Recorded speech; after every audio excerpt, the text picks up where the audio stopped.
Olá, boa noite a todos. Vou iniciar aqui o vídeo para esperar que as pessoas entrem um bocadinho, ou dar tempo às pessoas de entrarem. Temos 5 minutinhos para arrancar.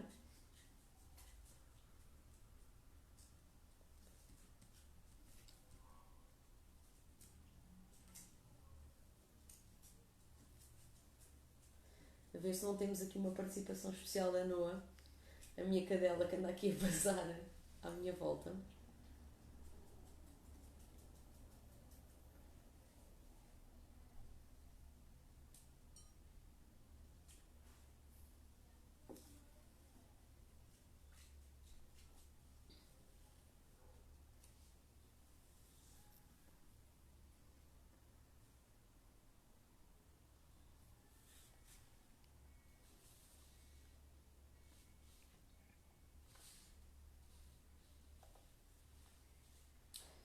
Pessoal, o vídeo vai ficar gravado, portanto também se quiserem ver depois ou partilharem com alguém que vos faça sentido ouvir esta mensagem também, o vídeo vai ficar gravado quer no Facebook, quer no Instagram, portanto podem efetivamente posteriormente utilizar, se assim o acharem, como uma ferramenta para vocês ou para qualquer outra pessoa que vocês achem que faz sentido ouvir a partilha.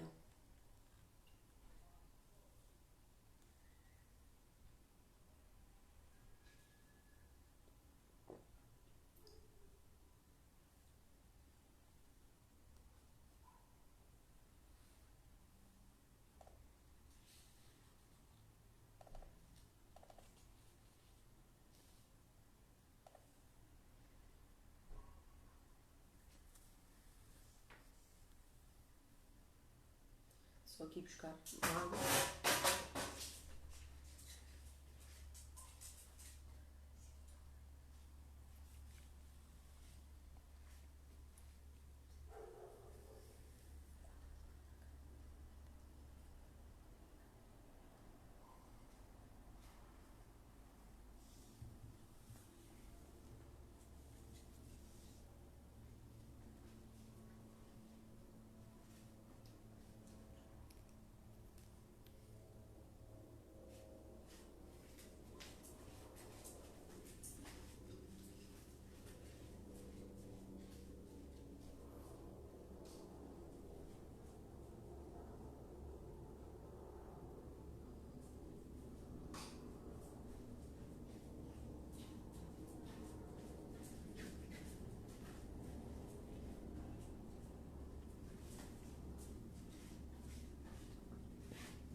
Falta um minuto.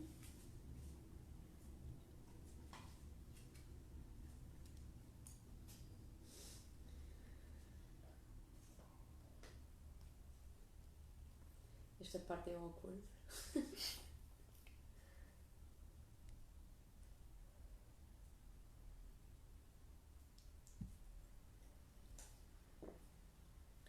Bom, são 9 horas e já que uma das coisas que eu estou a tentar trabalhar é a pontualidade, vamos começar a horas, ok?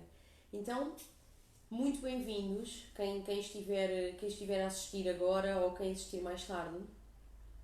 Para mim é um prazer estar a partilhar com vocês um bocadinho daquilo que tem sido a minha história de mudança, daí o tema da mudança. O meu nome é Andreia Pereira, para quem não conhece. Eu sou uma apaixonada por cães, por psicologia canina, sou uma apaixonada por viajar, por conhecer pessoas diferentes, por conhecer culturas diferentes, por entender porque é que umas pessoas fazem umas coisas de uma maneira e outras pessoas fazem outras coisas de outra maneira. Adoro desporto. Já fiz voleibol federado durante muitos anos, apesar de não ser muito alta. Sou apaixonada pelo crossfit, gosto de fazer, recentemente tenho feito cardio box, também acho que é muito interessante. Basicamente sou uma apaixonada por fazer coisas diferentes e testar coisas diferentes.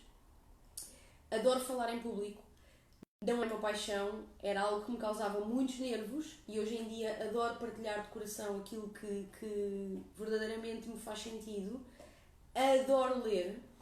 Desde pequenina, vocês terem noção que os meus pais deixavam-me no supermercado, na secção dos livros de uma aventura, e eu ficava lá a ler, e os meus pais iam às compras, e no final iam-me lá apanhar. Portanto, a minha paixão por ler é desde há muitos anos. Obviamente que aquilo que leio hoje não é aquilo que lia antes, felizmente, há que haver uma evolução. E sou uma grande apaixonada por aquilo que é a educação não formal. Ou seja, eu acredito, eu ainda não sou mãe, mas eu acredito que todos nós somos educadores. E que educar à séria é educar pelo exemplo.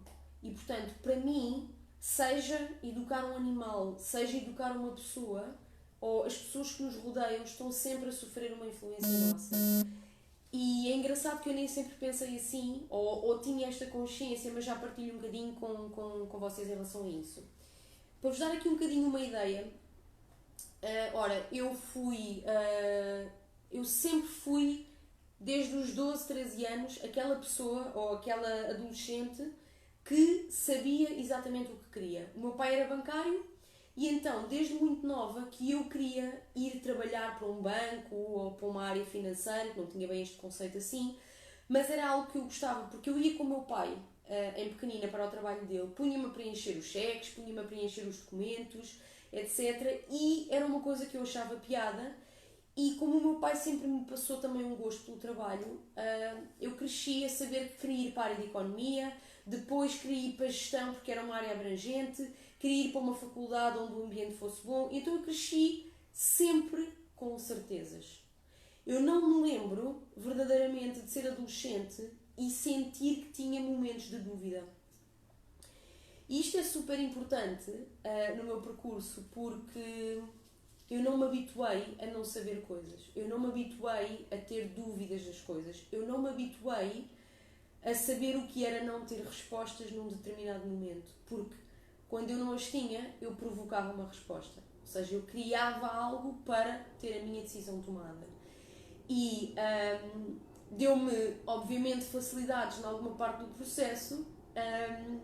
Noutras foi verdadeiramente uma das coisas mais desafiantes para eu também me abrir em termos emocionais e deixar de ser a pessoa tão racional que era. Eu, em 2004, integrei numa multinacional de auditoria e consultoria financeira, a que eu queria, porque verdadeiramente era aquela que eu via, que eu sempre ouvi falar que tinha melhor ambiente. Eu integrei a Ernst & Young e eu adorei trabalhar lá.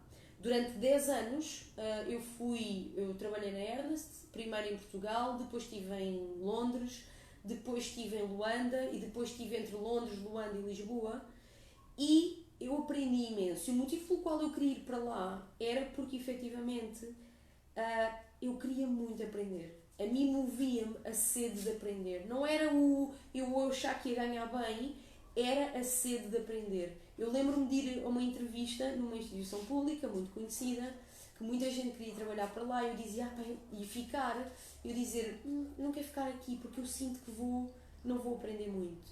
E então o que me movia realmente era aprender.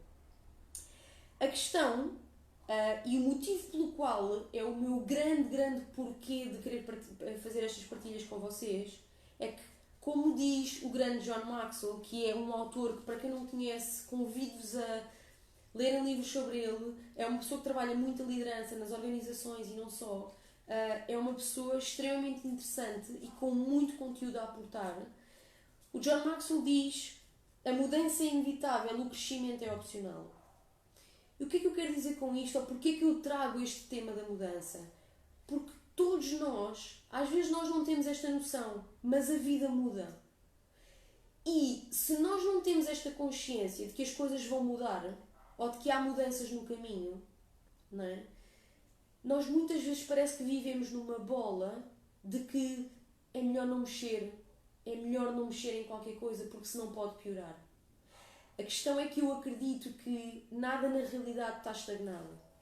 Se as coisas não evoluem num sentido positivo, a probabilidade de evoluírem no sentido negativo é muito grande, porque as coisas não estagnam. E então, o que acontece é que quando nós dizemos, ou quando o John Maxwell diz a mudança é inevitável, o crescimento é opcional, o que ele está a dizer é que nós podemos ter a mudança como uma coisa externa e nós sentimos que não é da nossa responsabilidade, ou nós podemos efetivamente agarrar nas coisas ou agarrar nas mudanças e torná-las nosso crescimento. Ou seja, nós ganharmos mais responsabilidade no caminho que estamos a fazer, entendermos que a maior parte das coisas que nos acontecem na vida são efetivamente, consciente ou inconscientemente, criadas por nós. Criadas pelos nossos medos, criadas pelas nossas inseguranças ou criadas por aquilo de bom que efetivamente fazemos, pela proatividade, e que todas essas mudanças podem ou não acarretar um crescimento. Porque reparem, uma mudança é uma saída da zona de conforto. Se é uma saída da zona de conforto, implica, não é, que vamos mexer coisas. E normalmente nós não mexemos, não fazemos uma mudança numa área da vida e todas as outras ficam estagnadas. Há sempre um impacto. Há sempre um impacto ambiental em termos do ambiente envolvente, que efetivamente faz com que abalem outras coisas. E a questão é aqui que muitas vezes nós sentimos que as mudanças são dolorosas. Ou que existem coisas ou desafios que aparecem. E o ponto aqui é que nós podemos agarrar nesses desafios e crescer com eles e olhar para eles como o que é que eu posso aprender com este desafio, ou eu posso simplesmente dizer que tenho azar. Daí que o desafio vir é inevitável. O crescermos e ganharmos a capacidade de nos tornarmos maiores que os nossos próprios desafios, isso sim já é uma opção. Porque isso já implica trabalho nosso. Isso já implica nós termos a capacidade de olhar para nós mesmos e efetivamente dizermos, ok, eu sou responsável pelas reações que vou ter aos meus desafios. E aí sim, agarrar e começar e pedir ajuda e ver informação diferente e falar com pessoas que são efetivamente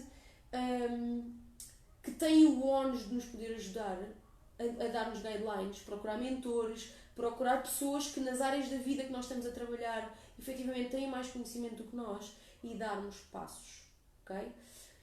Porquê que eu partilhava há pouco um bocadinho a história com vocês? Porque durante muitos anos eu não pensava nisto. Durante muitos anos a mudança é inevitável, o crescimento é opcional.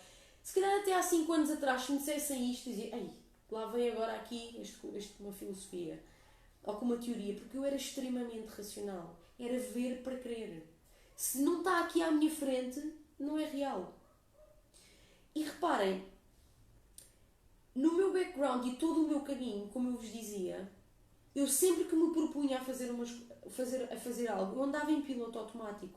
Eu dizia, vou para aqui, e ia e fechava uma coisa. E andava muito desta forma. E o que é que acontece? Quando nós somos extremamente racionais, e para além disso, a Noa está a concordar comigo, um parênteses, e para além disso, quando nós somos extremamente racionais, e apesar de gostarmos muito do que fazemos, começamos a trabalhar muitas horas, que era o meu caso, eu chegava a trabalhar 16 horas diárias, etc., férias, etc., com o telefone, com o computador. Isto fez com que eu entrasse completamente em piloto automático. Isto fez com que, em muitas situações da minha vida, eu não parasse para pensar. Mais, eu não me permitisse crescer, avaliar as experiências e crescer com os desafios. E quando assim é, e é um dos grandes motivos pelos quais eu quero mesmo fazer esta partilha com vocês, é que quando assim é, se nós não mudamos por opção, mais cedo ou mais tarde o que acontece é que, como eu costumo brincar a dizer, levamos com um caminhão em cima. Há alguma coisa que nos acontece na vida que nos faz obrigar a ganhar perspectivas diferentes, que nos faz obrigar a parar. Às vezes são situações familiares, às vezes são situações de saúde, às vezes são quebras de relação, podem ser N coisas diferentes. Mas há um momento na vida que se calhar nos faz parar. E o que acontece é que eu começo-me a perguntar coisas diferentes quando eu começo a sentir que eu não tinha tempo para nada. Quando eu começo a perceber que eu falhava com toda a gente que eu mais gostava, com os meus amigos, nas minhas relações pessoais, nas minhas relações familiares, eu estava sempre em falha, eu sentia-me em falha comigo mesma, porque eu sentia que não tinha tempo para nada, apesar da minha carreira estar a correr super bem. E honestamente, felizmente, houve um dia que eu tive a humildade de pensar: se eu já apliquei tudo aquilo que eu sabia, se eu já pus em prática tudo aquilo que eu sabia, é porque se calhar há algo que eu não sei e é aí que está a resposta. E como eu vos estava a dizer, eu era a menina racional, eu era a menina de entre queres ter razão ou queres ser feliz, eu queria ter razão. E a questão é que há momentos em que nós efetivamente devemos lutar por aquilo que acreditamos e quando são valores dentro de nós, mas há momentos em que nós vamos querer ser felizes. Porque há coisas que não são relevantes. E o ponto, para mim, foi extremamente importante eu me permitir, eu ser mais humilde e me permitir verdadeiramente abrir a mente. Porque eu dizia com orgulho, eu sou extremamente racional. Eu tomava as decisões na minha vida a fazer uma checklist dos prós e dos contras. Eu não me permitia sentir aquilo que verdadeiramente era importante. E o que é que faz... E porquê que isto é importante? Quantas vezes... Pergunta para vocês, quantas vezes, seja em situações pessoais, ou profissionais, ou familiares, às vezes por 2 ou 3 segundos, vos vem um pensamento de que isto não me soou bem, ou isto foi estranho, ou esta pessoa passou-me aqui qualquer coisa, ou tive ali 2 ou 3 segundos uma reação que nos liga aqui qualquer coisa na nossa mente, ou no nosso coração. E que por segundos nos dá uma informação que nós não queremos ouvir. Às vezes nós sabemos coisas que estão a acontecer, nós às vezes sentimos que o trabalho não está a correr bem, que a relação não está a correr bem, que está a haver um problema na equipa, que está a haver um problema com os nossos pais. Nós sabemos, em muitas situações nós sabemos. O que acontece é que, na maior parte das vezes, nós não fomos educados para sentir. Nós não fomos educados para parar e tentar perceber o que é que esses 2 ou 3 segundos de alerta nos estão a querer dizer. E se é simplesmente um medo ou se é algo que nós devemos efetivamente prestar atenção. E o que acontece é que há uma altura em que eu me lembro perfeitamente, após 10 anos de estar a trabalhar, me lembro de voltar para Portugal e estou um dia no quarto em casa dos meus pais, com o meu irmão, ou antes do meu irmão entrar no quarto, e eu dá-me imensa vontade de chorar. E dá-me imensa vontade de chorar porque, precisamente por aquilo que eu vos dizia há pouco, que é, eu estava completamente perdida. Eu não sei se vocês já se sentiram completamente perdidos, mas eu estava verdadeiramente perdida e desatei a chorar porque eu adorava o que fazia, eu gostava das pessoas com quem eu trabalhava, mas a minha vida não me fazia sentido nenhum. Eu não sei se vocês já se fizeram esta pergunta, que é: se vocês já pararam para pensar que gostar do que fazemos ou gostar das pessoas com quem trabalhamos nada tem a ver com gostarmos do estilo de vida que temos. São coisas completamente diferentes. Eu vejo pessoas da área da saúde super apaixonadas por aquilo que fazem e com 0 tempo para si, ou com rendimentos baixíssimos, que depois, obviamente, que tem impacto no estilo de vida delas, que lhes afeta nas suas relações pessoais, que lhes afeta nas decisões que podem tomar muitas vezes sobre o colégio dos filhos, sobre uma série de coisas. Ou pessoas que, porque efetivamente sentem que têm que trabalhar ou que gostam muito do que fazem, sentem que não podem deixar o trabalho. E já ouvi muitas pessoas adorarem o que faziam e passados uns anos dizerem: mas eu não quero fazer isto por obrigação. E isto faz toda uma diferença. E agora reparem, neste momento, em 2014, quando o meu irmão entra no quarto, eu lembro-me de lhe dizer: eu gostava de acreditar para além daquilo que eu vejo. Eu gostava de ser menos racional. Eu gostava de acreditar que tudo é um processo e que as coisas efetivamente se vão resolver e que eu vou dar passo e as coisas se resolvem. Eu nessa altura não acreditava. Mas pelo menos resolvi fazer coisas diferentes. No final do ano de 2014 eu começo efetivamente a minha mudança. Eu lembro-me de conhecer num evento, eu em setembro inicio o projeto da Timoi, que é atualmente a minha prioridade profissional, mas acima de tudo a minha paixão e o meu propósito, ou seja, que é no fundo uma junção daquilo que eu até já aprendi na área financeira em termos de construir um negócio, mas eu trabalhava em construir um negócio para os outros, com aquilo que eu fui buscar ao coaching em 2014, quando quis começar a trabalhar mais a minha componente emocional. Mas verdadeiramente o projeto da Timo é empreender esta educação financeira e esta educação emocional na prática. Ou seja, é pôr em prática, é tornar-me mais credível naquilo que estou a fazer, é realmente não só ensinar os outros ou partilhar com os outros para fazerem diferente, mas partilhar através do exemplo e da minha experiência.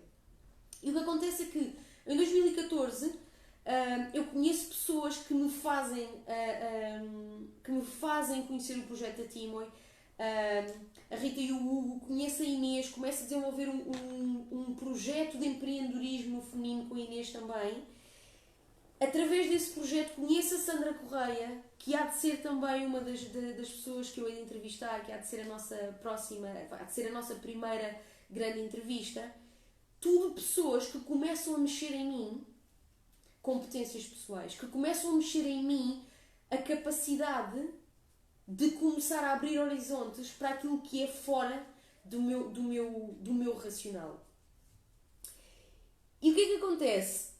Quando nós começamos a mudar coisas, muitas vezes o que se passa é que nós vamos para o outro extremo. O que é que eu quero dizer com isto?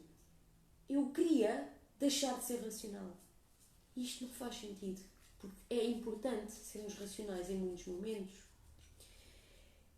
Eu também passei a desconsiderar totalmente. Eu ganhava muito bem, eu passei a desconsiderar totalmente a parte financeira. Reparem, eu em 2015 estou a apoiar ONGs, estou a fazer voluntariado como consultora estratégica, como formadora, inclusive na área do coaching, etc. E eu continuo a trabalhar as mesmas 16 horas, mas agora pro bono. Ou seja, a minha falta de tempo era a mesma. Agora o que me movia já não era o crescimento, eu sentia que tinha que dar aos outros. Porquê? Porque eu sentia uma necessidade dentro de mim, quase como de eu ter que pagar a alguém.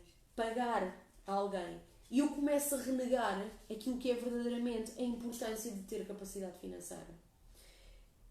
E reparem, a vida é mesmo muito engraçada. E eu hoje em dia acredito plenamente que todas as aprendizagens que temos que ter na vida resultam e elas vão aparecer. A vida nós vamos inconscientemente procurar situações ou forçar situações pela nossa forma de estar que vão fazer com que tenhamos desafios na vida para a vida nos mostrar o caminho. E o que acontece é que neste ano em que eu estou efetivamente a trabalhar para o bono e que acho que o dinheiro não é importante para nada, existe uma crise financeira significativa na minha família. E é uma crise financeira em que, felizmente por eu ter dinheiro, pude ajudar a minha família, mas isso pôs-me numa situação que eu nunca tinha estado antes. E eu posso-vos dizer uma coisa, que é, eu já vivi com muito dinheiro sem ter que pensar nele, e eu já vivi com muito pouco dinheiro e a pensar nele frequentemente. E é muito melhor ter capacidade financeira. Porque verdadeiramente o dinheiro é uma energia e eu sei que qualquer pessoa que tenha uma intenção boa vai fazer com a capacidade financeira muito mais coisas do que a mesma pessoa com uma intenção igualmente boa sem dinheiro. E portanto, depois disto, depois de eu andar de um extremo para o outro, do racional, agora só quero emocional, não, o dinheiro não presta para nada e eu agora preciso de dinheiro e de entender isto, eu venho verdadeiramente para este meio termo. O que é o meio termo? É o meio termo de equilíbrio. É o meio termo de eu entender que, eu jamais vou controlar tudo na minha vida. Eu controlo aquilo que faço, eu não controlo o que vem dos outros, eu não controlo as escolhas dos outros, eu não controlo as decisões dos outros, mas eu a seguir controlo, ou posso aprender a gerir, a forma como eu reajo àquilo que vem de fora. Essa é uma aprendizagem para mim. 2. É tão importante nós termos momentos em que vamos aplicar a nossa racionalidade, como termos momentos em que somos vulneráveis e que temos a capacidade de expor as nossas emoções e de sentirmos e tomarmos as decisões com o coração. Super importante. Ou seja, nem um nem outro só. Verdadeiramente o equilíbrio é fundamental. E o ponto para mim aqui, e para fecharmos, porque eu disse-vos que o objetivo é dar-vos aqui, abrir-vos aqui um bocadinho algo em vocês, que é a capacidade de começarem a encarar as mudanças como uma coisa positiva, e já que ela é inevitável, encará-la como positiva. Aquilo que eu quero partilhar com vocês é que nesta série de lives que vão ser feitos, eu vou-vos trazer cá pessoas que vão partilhar mudanças, mas mudanças a par com o crescimento pessoal que essas mudanças lhes trouxeram e como é que essas pessoas aplicam hoje em dia esse crescimento naquilo que estão a aportar às pessoas que as rodeiam. Porque, lembrem-se de uma coisa, das melhores ferramentas que nós podemos ter na vida para ajudar outras pessoas são experiências nossas que nós vivemos na pele, que nós passamos pelo processo, mas que nós aprendemos a superá-los, esses desafios, e se tornam ferramentas. Porque nós não ajudamos ninguém se estamos lá na dor. Nós não ajudamos ninguém a dizer eu entendo porque eu também estou mal, eu também não tenho dinheiro, eu também não tenho gestão emocional, eu também não tenho tempo, eu também não tenho tempo para os meus filhos, eu também não... Nós não ajudamos ninguém assim. Nós ajudamos verdadeiramente quando nos tornamos um exemplo em ultrapassar os nossos próprios desafios e agarrar nisso como ferramentas para inspirar a mudança de outros. E são pessoas dessas que eu vos vou trazer aqui para partilhar com vocês, pessoas de áreas completamente diferentes, para partilhar com vocês. E no intervalo dessas entrevistas vou trazer temas relacionados com mudança, livros, partilhas pessoais, histórias de outras pessoas, ferramentas inclusive para nos auxiliar no processo de mudança, que me foram úteis a mim, que foram úteis, que eu aprendi de outras pessoas e que foram úteis a outras pessoas e que verdadeiramente nos dão a capacidade de entender uma coisa. A maior parte das mudanças nós não a fazemos por medo, a maior parte dos medos não acontecem e a maior parte das vezes que nós não empreendemos mudanças é porque não temos a informação dentro de nós para verdadeiramente entender que é muito melhor crescer com um processo de mudança do que passar o resto da vida a sofrer as mudanças da vida e achar que a vida nos acontece em vez de entendermos que nós fazemos a vida acontecer. Da minha parte, queria-vos dizer, se tiverem alguma questão, se tiverem alguma dúvida, se tiverem temas, sugestões, coisas particulares da mudança, pessoas inspiradoras que vocês gostassem de ouvir, partilhem comigo, partilhem, seja agora no direto, seja depois, porque para mim será um gosto enorme, enorme, ser uma semente pequenina que seja para inspirar alguém a agarrar o ónus da sua vida. A dizer assim, não, se a vida é construída por nós, eu quero ter a caneta na mão. Eu quero escrever os capítulos da minha vida. Há partes do capítulo que eu não vou escrever, mas eu escrevo como é que o capítulo acaba. Okay? E por isso, a Noa está aqui a querer-me fazer festinhas, e por isso, partilhem comigo sugestões, ideias, dúvidas, temas, pessoas inspiradoras e da minha parte farei de tudo para dar-vos aquilo que tantas pessoas já me deram a mim neste caminho. Uma boa noite a todos e um beijinho enorme. Até daqui a 15 dias.